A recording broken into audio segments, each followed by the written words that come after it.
they had to stop their game, pack up their cards, just put them back into their deck box, and then they were escorted out separately as the top 8 players to have them available quickly again. But their games got annihilated. How's it going, everybody? Welcome back to another special episode of Table Zero. I'm joined by Fi. I don't have a joke to present you today.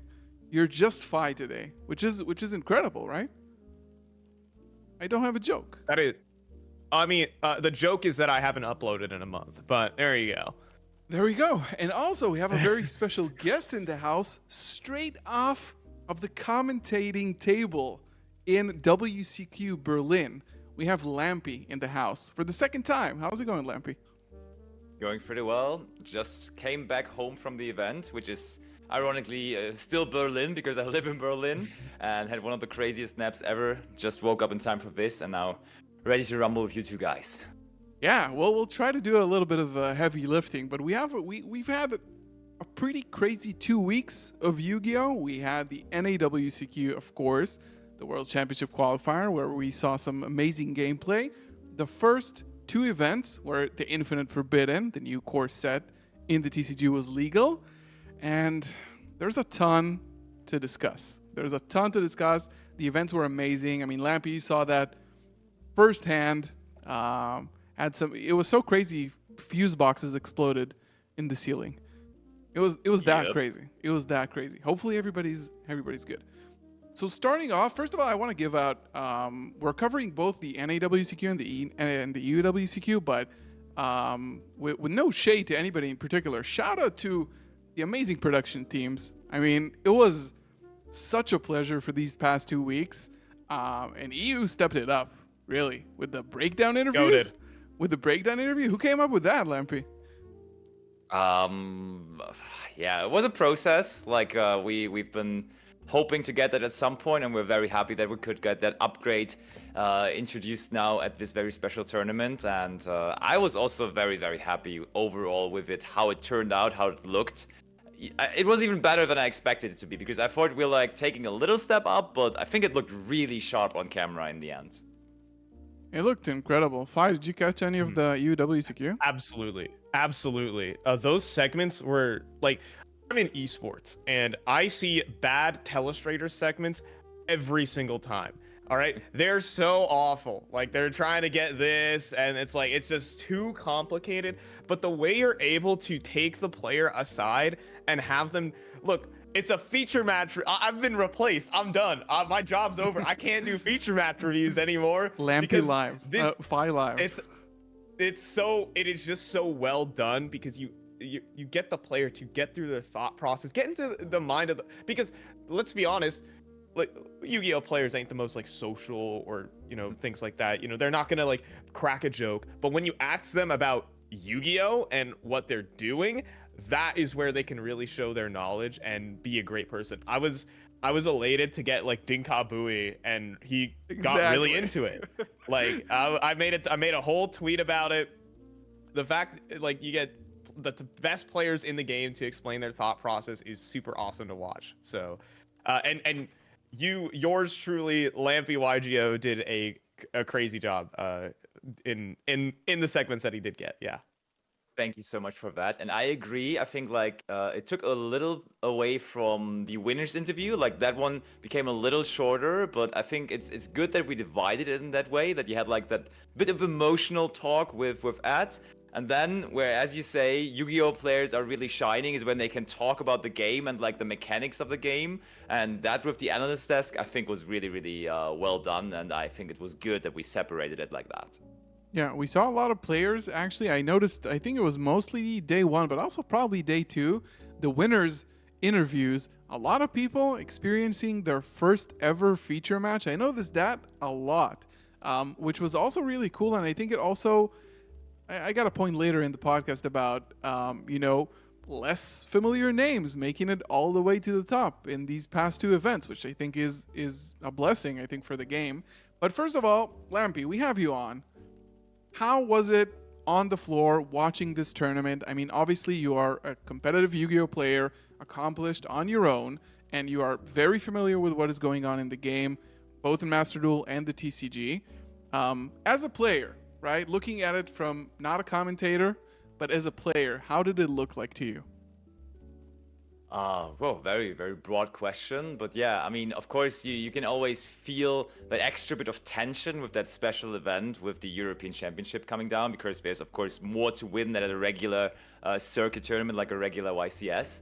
And therefore, that was definitely, even though a lot of the higher profile players have spoken about their concerns about the format in the last couple of weeks, then at the beginning of that weekend, that wasn't that much spoken about anymore, because then at that point they were just locked in. They're like, okay, here we are. This is what we have to deal with for this weekend. So we're going to try to make it to the World Championship, of course. And then when it played out more and more and more, as you say, you could definitely tell that more of the experienced players were not really having the best of their runs. And that we really ended up in top 64 and then going down to the later stages where it was coming down to World Championship. We were missing out on a lot of big names. Like, actual fun fact is, except Julio, who was in the finals and qualified for the World Championship, the other 7 players on top 8, did you hear how many combined Worlds points they had? I saw Dinka Fan posting about 30 world points combined. Yep, roughly 30 Wait, Worlds points combined. That's How many? incredible. I just want to get this straight, because I don't necessarily know what world's points is quantified as. How many world's points do you get for like a regional top 8? Depends on the size. So you get, for every 8 player, you get 1 point for winning, for example. So if you win an 80-player regional, you get 10 points. That's So pretty much 30 points across how it is. 7 people. Yeah, exactly. Which is pretty crazy to do. And That's also insane. it's kind of telling that there were not a lot of newcomers. Also, I love the story from Samuel, who made top 4, also qualifying, that he actually, like, he told me he was on a holiday for a whole month with his girlfriend. First off, living the good life, apparently, and then coming straight to the tournament, European summer. flying to Berlin, and then learning the combos for his Snake Eye Fiendsmith deck on the plane, making it all the way to top 4. Like, imagine. And the World Championship. That's incredible. That's honestly incredible stats. Yeah, that's pretty insane. But yeah, also, I think that main event, of course, was having those moments. But then on the other end already, we had Friday, of course, with the World Championship points playoff, where I think it looked a little more bright, because obviously those were only the top 16 players throughout the entire season. So big names were guaranteed in that. And then you really could see that you could have some different approaches to the format. For example, like, standing out to me was definitely Anthony Lopez, with how he used his hand directions, like how he dropped down that Veiler on a Flamberge Dragon, which was totally unordinary, but successful in that particular moment. And like, it's not just that easy anymore to just go, yeah, we dropped the Imperm on the normal summon of Snake Eye Ash. I think even though the deck, of course, got a lot crazier with the Fiendsmith cards, it's also vulnerable in different points now, I want to say. I also think, like, in the mirror match, because it really is all about IP into SP, and if you can take off the Light Fiend off of the field, that is probably the most important interaction you can get. If you're able to SP Little Knight the Fiendsmith, then, or the Engraver rather, it's super impactful. So, like, being able to structure your plays around stopping IP is also sometimes just more important than just using your one hand trap and hoping and praying that they do not have an extender, or else you get full combat and you lose. You need to stop what you can, basically. Yeah, because that's definitely a choke point. Yeah, that's incredibly interesting. I think in previous playoffs we saw a little bit more of a metagaming. I remember it was Santoli with Exo Sister. That was the one that really sticks out to me, where it was like, I don't remember which format that even was, but I remember it standing out as like a non-meta deck taking it all the way. That was in Cash Dira format. Well, that kind of makes sense a little bit more, but yeah. But now I think people really stuck to what they know. I think the decks that were the most prevalent in the room, even though it wasn't, very clear-cut tier 0 format numbers, I think it was in the room, it was about like 45% or something like that. I don't really remember the breakdown, but it was less than 50% Snake Eye Fiendsmith in the room. And then in Top Cut as well, we had, of course, Tenpai, we had Yubel. Why do you think, Lampy, we mentioned before about the big names. I think it's something that I noticed also, and I talked about it in videos I made in NAWCQ the exact same way. Why do you guys think that's the case with this format? I have a take. Go ahead. And it's about a certain dark spellcaster with 1200 attack and 2200 defense. It goes to the graveyard somehow. I think I think Dimension Shifter kind of levels the playing field between the best players and some of the and the average player. And I think what we saw in Top Cut is, yes, there's 50% Snake Eye Fiendsmith, but there's also a quarter of the decks. We had 9 Tenpai Dragon and 4 Ritual Beasts. That is 13 shifter decks right there. I didn't actually, those there might be more. I didn't actually count everything, but I know there's 9 Tenpai and 4 Ritual Beasts. Those shifter decks also just pushed themselves into. I mean, Tenpai Dragon won the event. Ritual Beasts, if I'm trying to jog my memory already, but I believe that got second place. Yes. Yep. Yes. So 2 shifter decks in the finals right there. And everyone was looking at the 2-card combo of Shifter plus Perulia in the graveyard as well, and it's really difficult. Dimension Shifter levels the playing field, and we just saw so much.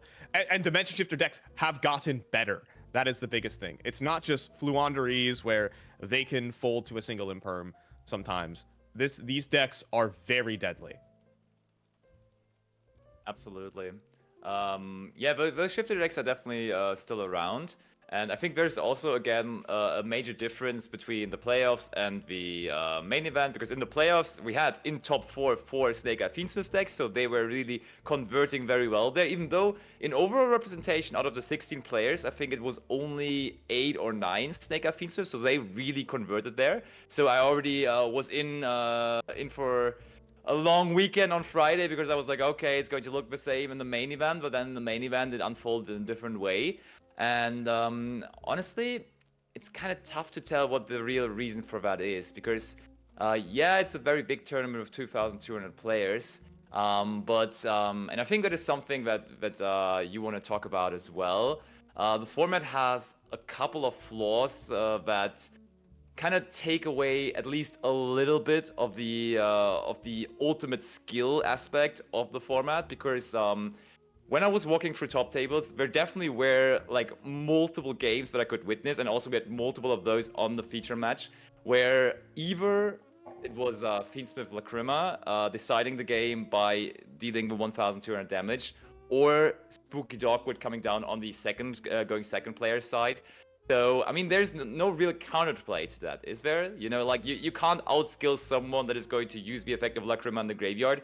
Actually, it's even one of those conditions that are, or one of those effects that are applying damage to your opponent that you can't really stop. How are you stopping a monster effect activating in your graveyard? Gamma is at 1, what is your counterplay to it? There's literally Skullmeister! Skullmeister, maybe. Honestly, we got to consider it at some point. But yeah, it's definitely tough to counter, and therefore, I think in the current format, game 1 is becoming more and more and more important. So you got to build your main deck even better for the overall format, because game 3 is, at the moment at least, a little more influenced just by those cards in general, I would say.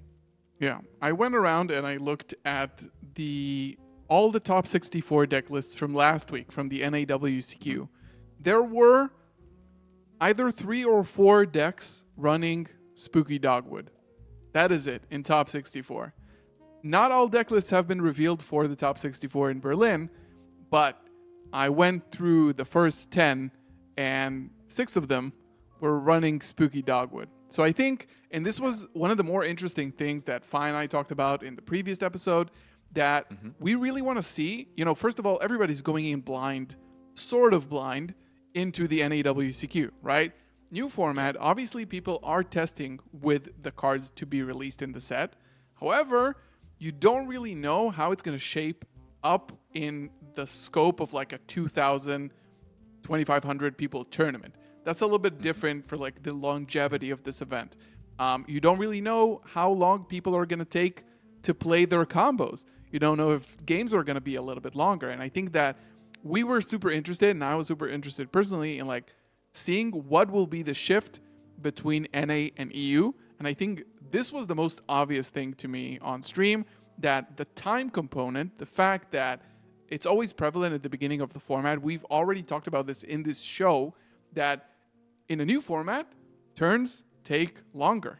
People don't know cards. And it's a super interesting aspect, in my opinion.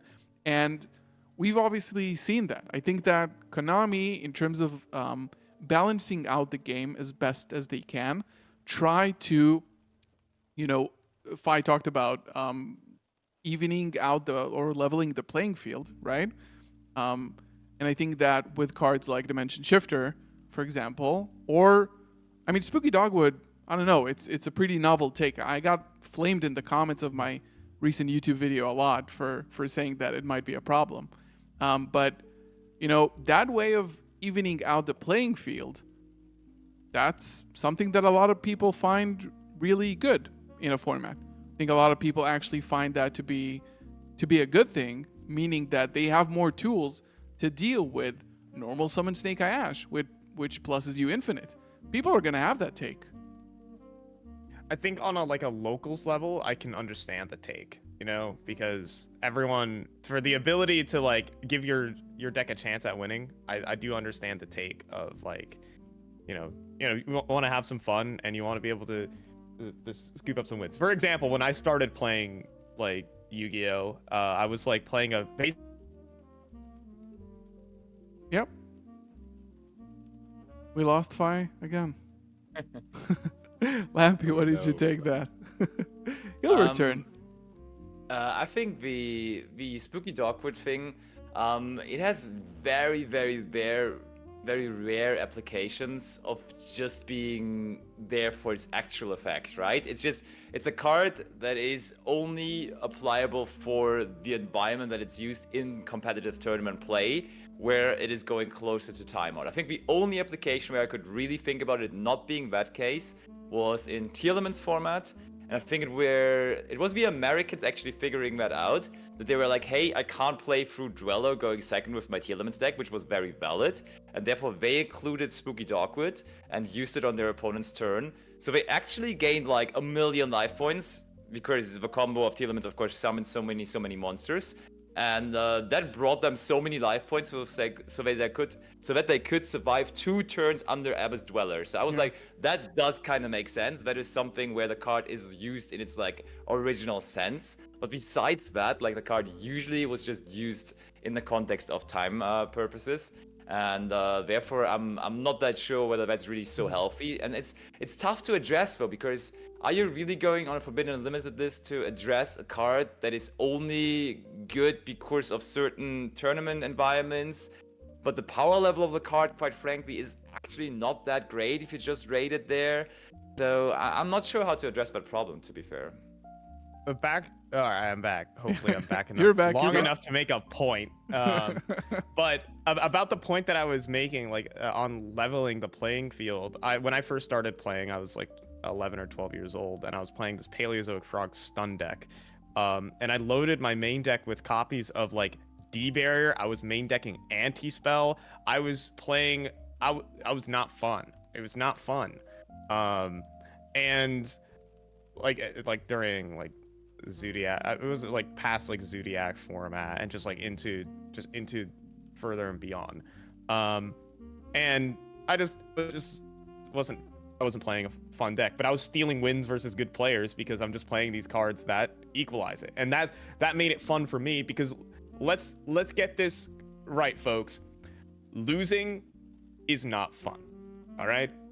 And winning is fun. It doesn't matter. For some people, it doesn't matter the way, not everyone is pursuing perfection here, though a lot of us, we love playing a perfect, clean game of Yu-Gi-Oh! Some people just care about the result, and if your Runic player just went, duality, set 4 into demise, activate fountain, and then set 5 and pass, that's their version of fun, all right? So I mean, even with, not even on a locals level, I have to disagree a little bit, right? It's not that Tenpai and I mean Ritual Beast. Well, maybe we discuss that later. But Tenpai is not a weak deck by any means, right? Tenpai doesn't like it has all the tools in the printed cards of the archetype to win at the game that they're trying to play. The deck is designed to go second. They gave it really strong tools to do that. You have some supplementary tools like Prosperity. You have Shifter sometimes, right?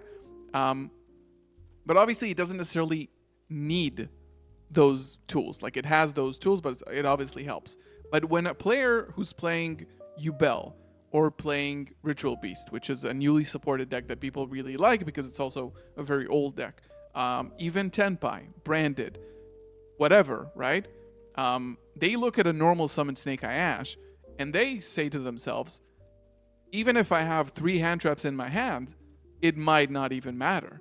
And if I lost a die roll, then it might just be over right there and then.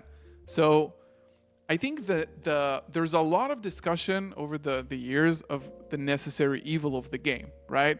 It's always counterweights and balances. It's always the strong decks that combo off, and then the Droll and Lockbird, the Dimension Shifter. It's always that balance. I think what struck me really weird with Spooky Dogwood, it's not the first time we've seen this card played. Like Lampy said, tier limits format.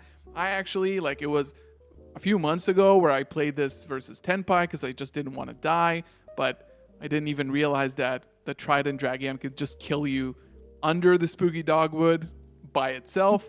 But I was like, yeah, I don't want to die, so I'll play a card that gains me life points. But now it becomes this sort of like, your combo is going to take 10 to 12 minutes. My combo could take 10 to 12 minutes as well. Why not add a lot of advantage to my side of the game that, you know, eventually it might be decided in time, but it's still pressure. Last locals I was in, I was playing against Fiendsmith Snake Eye. I was playing Branded, big bodies, big attack, obviously. It was 22 minutes to time, and I go first game 3, and he drops Dogwood. And then I'm like, okay, I'm either dead or I'm dead. Either way. I mean, it's 22 minutes at time, right? We saw. I just remember a feature match. I don't think it was correctly played, but I did see Spooky Dogwood get dropped, and he went IP Oak Temple Pass. You know? Oh yeah, I remember that.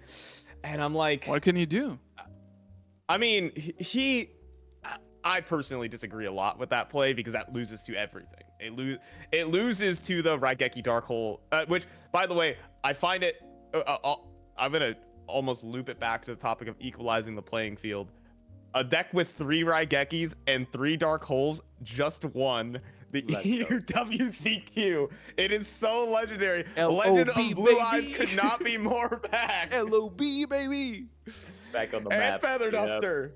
That's the 25th anniversary legendary collection right there in action.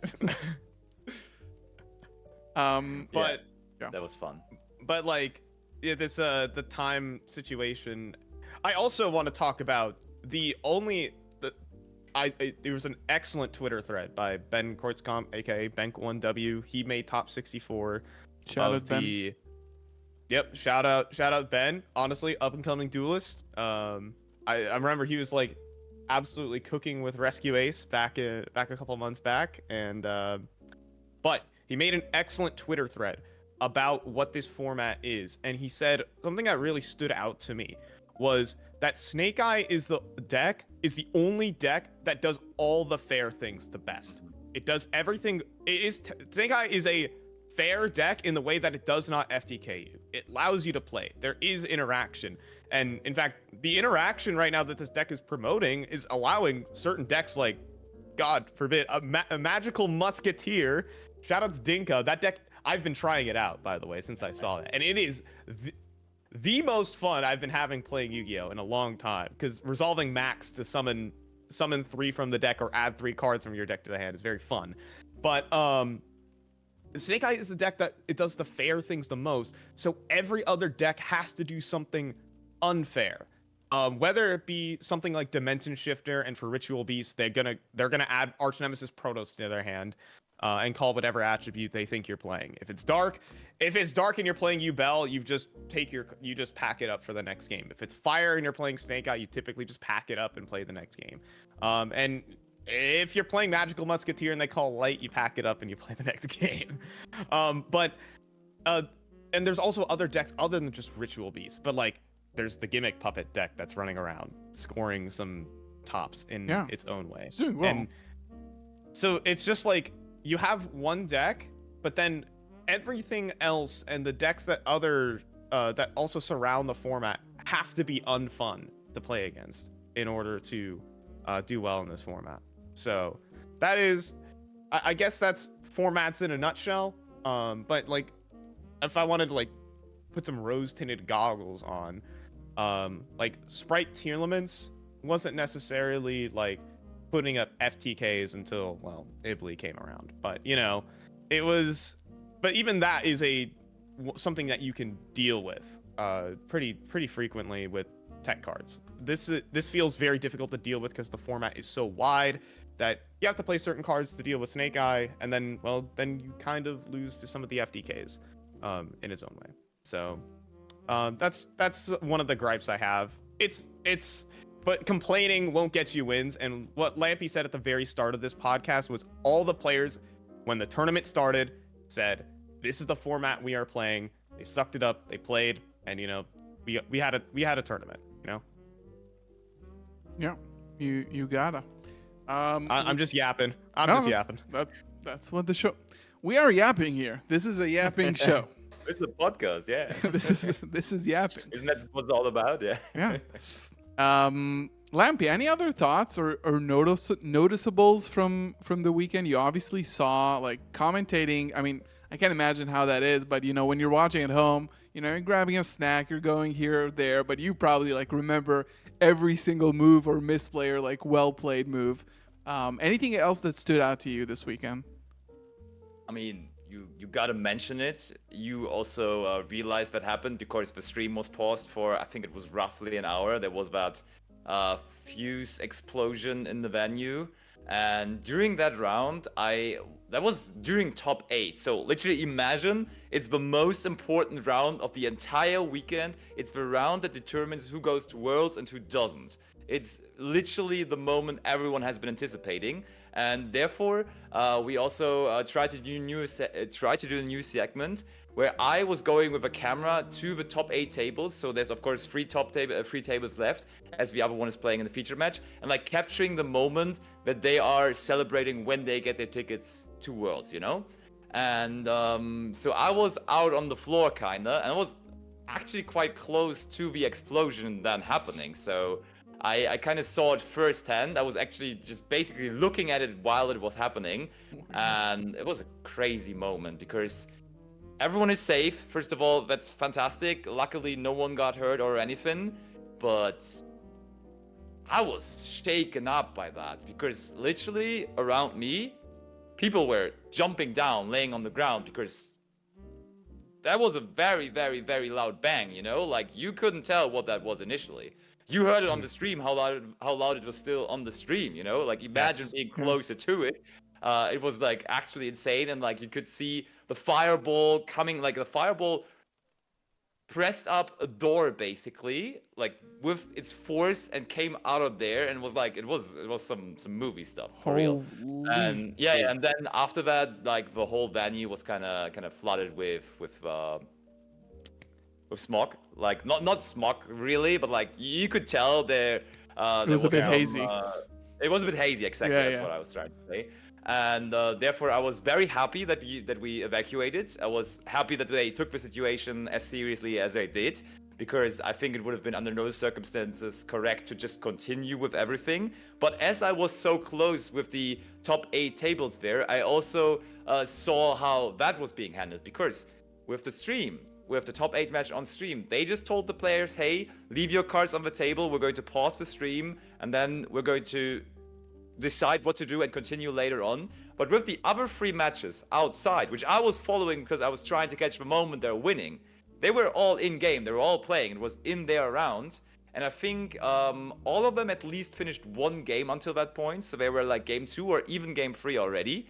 And there is no correct way of handling it, but they had to stop their game, pack up their cards, just put them back into their deck box, and then they were escorted out separately as the top 8 players to have them available quickly again. But their games got annihilated. Like, they had to restart the game they were in, which is pretty insane, right? Like, Wow. you're going first, you open anti-spell, D-barrier versus Tenpai or something, you're feeling great. I you're did feeling not beautiful. realize that was the case because the feature Yeah. match, obviously, like we didn't know. Yep. This is insane. Yep, Table they zero had to scoop. restart the carrot game. Yep. That was pretty crazy. I mean, also imagine. I think all of them had finished one game at least. But imagine like you played like you played out of your mind, played the longest game one ever, and then like you are almost there, and then that happens, and you're like, okay, yeah, I gotta restart game one. What can you do? That's crazy. I mean, Unlucky. I think it's the first of all, how lucky it is that no one got hurt. I mean, that's some serious stuff. Like this is obviously a pretty big mess up, but thankfully no one got hurt. I was also Yeah. thinking about like what if like the sprinklers just went off because of the explosion and the Oh. smoke, and like True. it's a Yu-Gi-Oh tournament, guys. It's over right then and there. We were also discussing that was this the longest feature match in the history of Yu-Gi-Oh? I think so. I think this has to be. Potentially, yeah, for sure. Yeah. I mean, they split it, and like I think they showed some stuff in between because like Farfa everyone was had like, to leave the guess venue. the card or something. Yeah, that was the funniest thing. I'm not sure if you ever saw this moment, but it's like, all right, let's go and play guess the card while we figure out fire safety procedures. Oh no. Yeah, I mean, nobody I just probably saw knew the what to clip do. of- Yeah, exactly. So definitely huge kudos to the tournament organizers and Konami themselves of handling the situation well. And then because honestly, like we also just got told to evacuate. We are like I was asking like the people hiring me, yeah, shall we stay and like leave as the last people, or what's our procedure here? And they were like, just no, you go out as well. Safety first now. Everyone leaves, you included. And therefore, I was just also going outside with all of the other players, and it was also no real panic, which was good. Like it was not people running out; it was just people going safely out, and that was great. And it was good to see that it was handled so well. And honestly, the moment I walked out, first of all, I was still very emotionally shaken up. But also, I just really did not think we would get back in. Like I thought, yeah. That's not going to happen. Probably top 8 now from here on is going to be played out in the hotel, and they just will somehow get on with it and try to find out who goes to Worlds. But the fact alone that we got back into the venue and we even secured having a big crowd from top 8 on, because the public events were not reopened. All the people got wins for their public events and they got prize tickets so they could get their prizes, but they were not continuing with the public events. But they still opened the viewing area for the featured match, which was great. And I like that fact alone, that we managed to do that was great, and I was very happy. And I did not think I could find my mojo back after all of that, but I think we managed quite well to get back into the groove and then get some hype going for the later rounds. That's incredible. I don't know. I just think it would be funny if like you had to qualify for the world championship off of like a hotel bed or something like that. like guys, man, we're going in at like room 201 and it's just two guys crisscrossed on their bed, play with the rubber mats out. It's like qualify there. I don't know what setting could be funnier to qualify for a world championship like that. I think we started with kudos to the production team. So kudos to the Yes. production team and everyone involved. I mean, this is incredible stuff, an incredible story. And I think like continuing from that on, we were thinking like we were on a Discord call with friends, obviously watching, and like a lot of these people making it all the way to the top cut. It's also like you mentioned, probably first time being in that situation, right? I mean, probably being the first time in Top Cut, especially feature match. I mean, Julio obviously a little bit more experienced, but I mean, other folks, like I cannot imagine the stress of that. But that's super interesting. That's super interesting and a crazy EUWCQ story to spice things up. we're going to continue on and talk a little bit about the future. So the World Championship Series is taking place in Seattle on September 7th. Lampy, are you going to be there by any chance? I don't think so at the moment. Maybe things are going to change, but it doesn't look like it right now. All right. I was gonna post on Twitter that they should just take the European broadcasting team, just ship them in a box over to Seattle, right? Just have it like that. No, kidding, of course. Shout out to that. Yeah.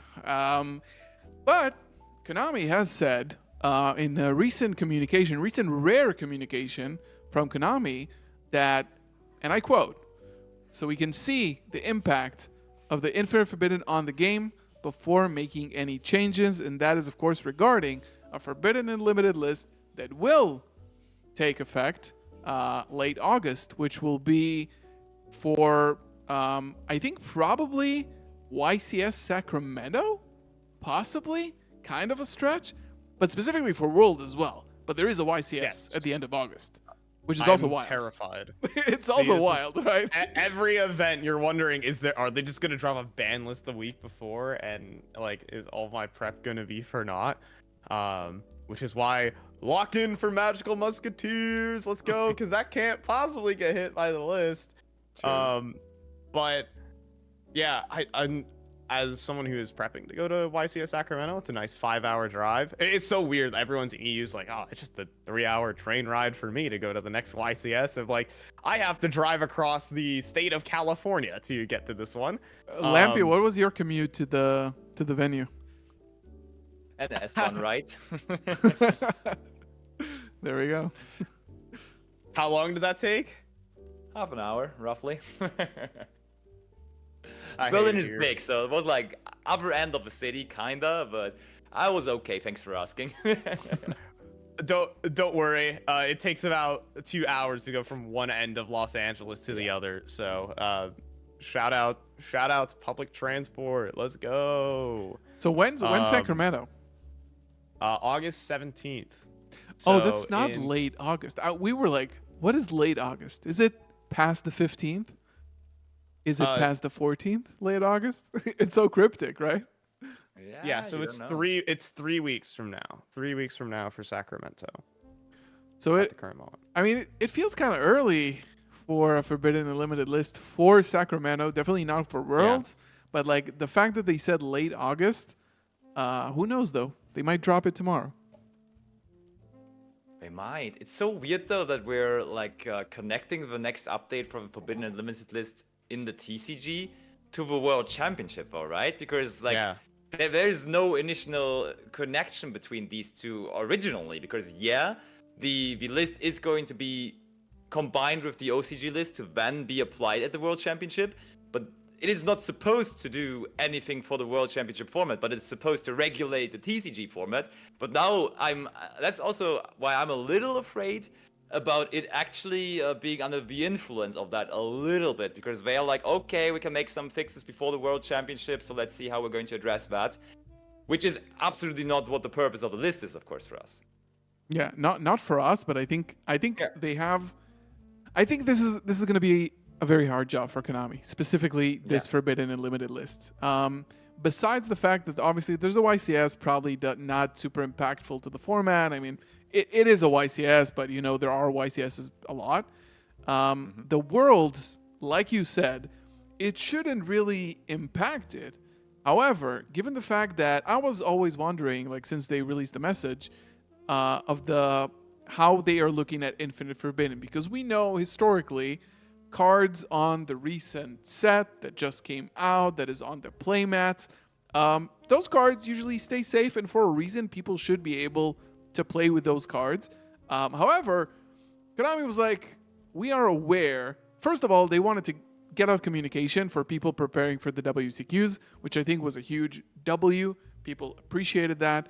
And the fact that people knew going into the event there's not going to be a list dropped mid-round 4 is always great, right? But the fact that they mentioned Infinite Forbidden kind of tells me that maybe Infinite Forbidden, given the extreme power level of some decks right now, of what it's doing in the OCG, maybe of the World Championship that could go either way given a Forbidden and limited list going this or this way, then maybe if Forbidden is on the chopping block as well. I can see where you're coming from. I don't hate the idea, but what would that be? Like, what would be that infinite forbidden hit? Are we just going to limit engraver? Moon of the Closed Sky, I think, is the best hit you could possibly do if you want to hit anything from infinite and forbidden. Because, look, shout outs to Moon of the Closed Sky. I know so many people are making Underworld Goddess with it don't right shout now. it out. You have no business to shout out. You know, don't worry. My favorite Underworld. I don't know why people are getting mad at this card. That I'm just making Underworld Goddess with it. I don't know what You are not. Stop lying. Right now. You're lying. But I will say Solid take. that, and you know what? And I also think Konami understood that they might hit this card because they printed it in a common rarity. By the way, if I I'm not tripping about that. Yeah, like typically the cards that get printed in lower rarities are open to being more on the ban list. Most people would be mad about it, to be honest, right? And honestly, it removes the idea. Now you're actually playing Fiendsmith in Fiend decks rather than Fiendsmith in any deck to just spit out bodies, because the Fiendsmith engine in itself just goes plus infinite and makes Beatrice and dumps whatever you want, right? Outside of that, now you play the Fiendsmith cards in, you know, your Magical Musketeer deck, which I'm just saying, really, it's been really fun because one normal summon gets you so much advantage. Just a normal summon of a light fiend monster gets you max into Requiem, which is very fun. I'm just going to be shouting this deck out so much. And then you Bell Fiendsmith in its own right as just incredible play extension. I'm kind of transitioning this point into another thing. Moon of Close Sky is good, but can we get like Beatrice out of here as well? Yeah, I get that. But also, like, is it really going to solve the problem when we go after the Moon of the Closed Heaven? Because there would be some workarounds to still get to a Light Fiend in your extra deck. Are people just going to play A rank 1? Speedroid stuff against then? Oh yeah, true, there is a rank 1 that does it as well. Because like there's I was thinking of the Tempo or which one? There's like a Jin, which is a rank 3, I believe. Or is it a rank 1? Let me just check really quickly. I haven't actually looked in this, but yes, there's an XYZ monster. It takes a lot more commitment though. It's not like you can... Yeah, true, for sure. Absolutely. So there is some weird options, but I think the payoff is so good with the Fiendsmith cards. Like, they're so good, so it's actually like worth taking those weird ways into getting into the engine. So I think people would probably just adjust their decks, still trying to include those cards, because you just really want to get that big payoff. And therefore, I don't know whether like having that connection point, disconnecting it from the Snake Eye deck at the very least, or from every deck basically at the moment, is really going to be the way, because people will just find different ones, I believe. Yeah, it's always a matter of effort versus payoff. I think it's always been the case for me with the, ban Gimmick Puppet Nightmare. Oh, but there's so many other options, but, they're probably not as worth it to go into, so maybe you just play Branded. In terms of the Forbidden and Limited list, I think that there's two things that I can think about. I think Moon is a valid take if they want to do this like relatively quickly. People are not going to miss Moon because it's not a Fiendsmith card, it's not an engine card, it's just a card. However, it'll be kind of weird to see it on the list, but still, I think it's a valid take. I think that's something that could shake up the World Championship fairly certainly is Beatrice. The TCG has a chance to put Beatrice on the Forbidden list before the OCG gets to it. It was just limited in the OCG. Technically, the TCG could do that, and that could change the format of the World Championship because it will be forbidden for that tournament. But there's also an option of a card that we talked about before that is also a part of the Fiendsmith engine, which is Fiendsmith Lacrima, which is essentially an extender to the Fiendsmith engine. It makes it so that it's a little bit more easier, obviously, to go into a rank 6, and those give out a lot of payoff, obviously, with Beatrice DDD. Caesar, exactly. But it doesn't prevent you from making Fiendsmith Desiree, which is like the boss monster of the archetype, which is an extremely solid card that I think people really like having on their boards, and I think it's a very well balanced card, while not having that burn effect in everyone's deck to, first of all, extend into a rank 6 and burn, having that pistol always in the holster for every single deck. Also common, by the way. That could also be a route. I don't know. I still like that. I like going after Lacrima. I don't know, like, it's not probably going to solve the entire problem, but at least it is going to address that problem of the deck losing a little bit in power. And also what I really like as a nice little side effect, it is like lowering the impact of time out a little bit that we talked about earlier, because Lacrima was also in that regard just such a valuable card for a lot of players this weekend. Yeah. And there's also the other way around. I'm working on a video of what could be the changes to the World's Forbidden Unlimited list. Obviously, it really depends on the list in August in terms of what happens to Snake Eye. Because two cards that the OCG still has that we don't have are Link Karibo and Borreload Savage Dragon, right? They also have Baron. I don't think that card is coming off the list anytime soon. But you have to acknowledge there's a few cards here that took a hit for Snake Eye. And if the pendulum swings the other way around, maybe it's time to let those cards shine. We had Dragon Link win Worlds last year. Now Dragon Link is but a distant memory, right? It's nowhere to be seen. That's Chaos Mesa 3, baby! Come on! Let's go. I miss Chaos Ruler. Oh, you do? I you do. had an emotional connection to it? There was a fun time with Hulk and Chaos Ruler. Those cards is just fun. I'm sorry. No. How do you run those cards in Brandon? I don't understand. Yeah. What? Like, what are you talking about? I'm still locked into fusions technically for 3.5 more years. We'll see if I make it that far. One suggestion that in chat is being brought up. What about Lurie? Because Lurie is weirdly enough, even though it's such an old card, kind of important to the strategy at the moment too, isn't it? Yeah. I would say that. I mean, it makes the Fiendsmith not a one card starter, but now like it's kind of balanced out in Rage of the Abyss, though, right? Yeah, well, I mean, it makes tracked. You're not adding tracked anymore. You're adding sanked. You're adding the one that summons a token, and then you try to. Well, that also is interesting as well. It changes the combo a lot because you're actually down a Light Fiend in your graveyard, which actually makes a big difference. True. But you're not playing a brick anymore, so let's go. That's Sanct. No, Sanct is not a brick. Actually, it goes into Fiendsmith, but you don't have the Light Fiend in grave. No, you do. That's an interesting take, actually. Lurie, I think it kind of balances out when the new Lacrima girl comes out in Rage of the Abyss. That is just a really awesome addition to the deck.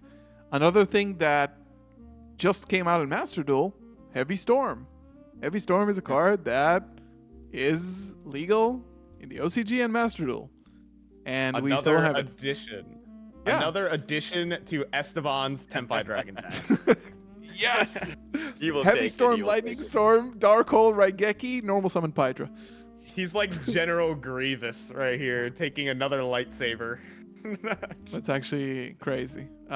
We still haven't gotten the Summon Sorceress errata. We still haven't gotten that. Yeah. I don't think it should happen here. I don't want it to happen. Really? I don't want to summon more fiends from the deck. Also, for Mimighoul, that card's crazy. Ayo. Oh. Which would be good, though. Let's put Wait, but it's face down, though.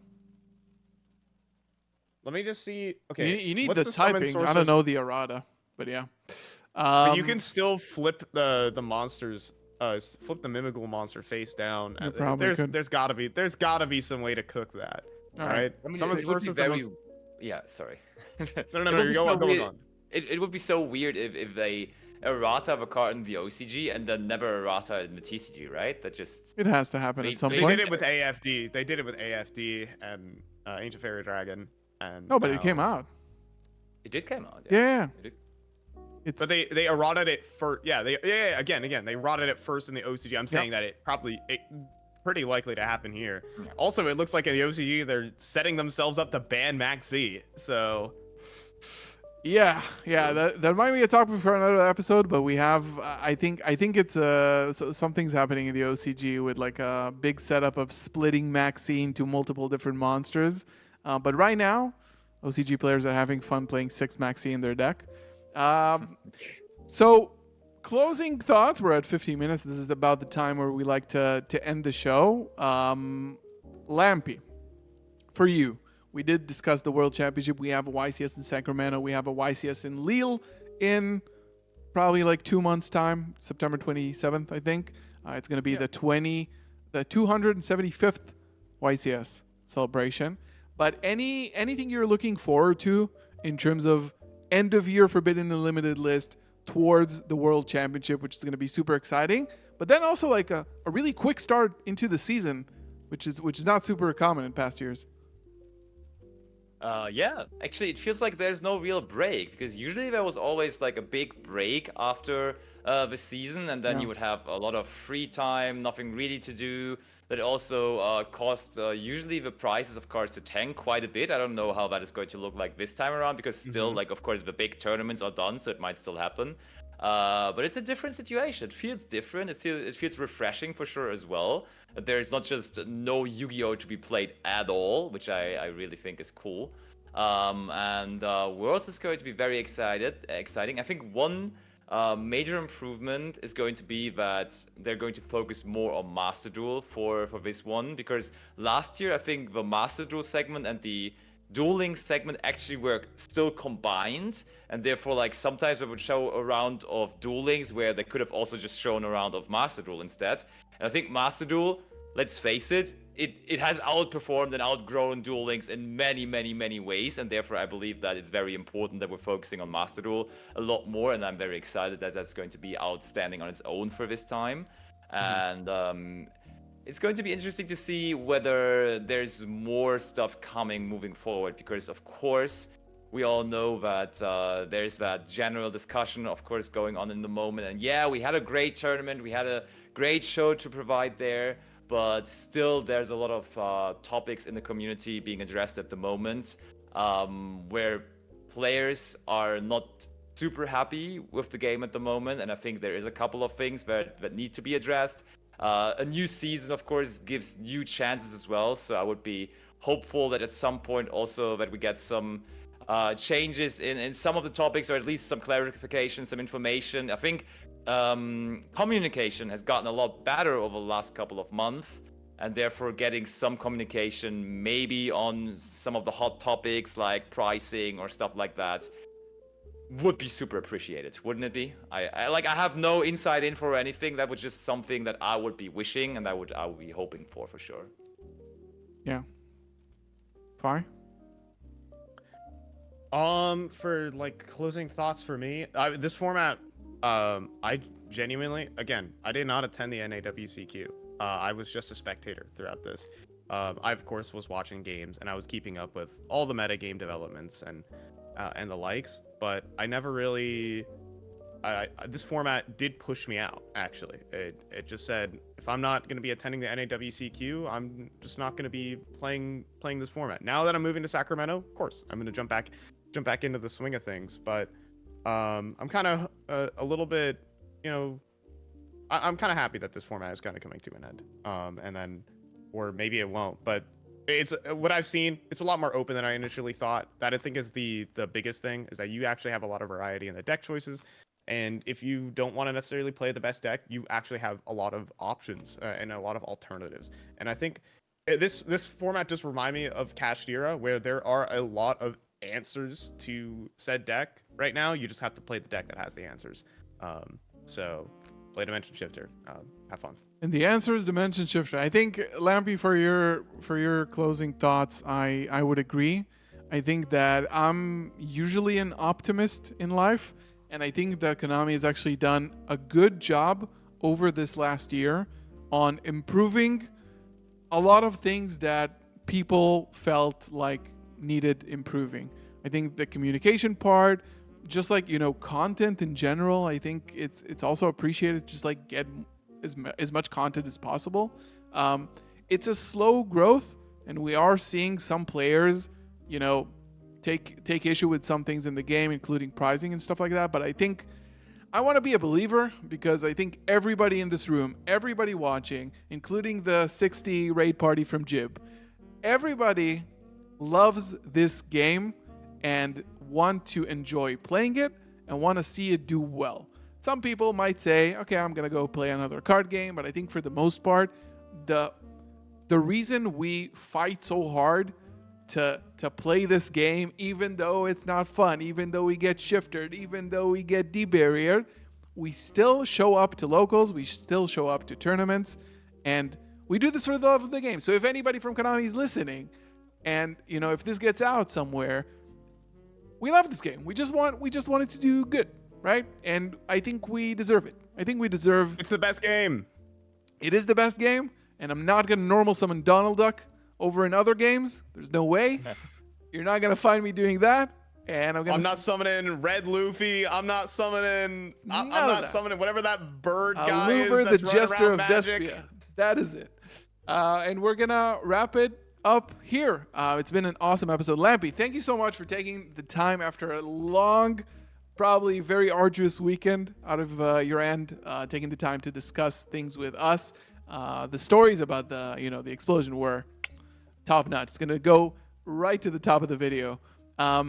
Anywhere the viewers can find you. Obviously, I'm gonna put all the links down in the description. Shout out anything that you want, Twitter, Twitch, whatever. My pleasure that you guys are having me. Of course, check me out, Lampy_YGO, everywhere you could imagine. X, Instagram, Twitter. No, that's the same. Whatever. Both of them. Twitch and YouTube. And was great fun, honestly. I enjoyed being here. Thank you so much. Fi, when's the next video coming out?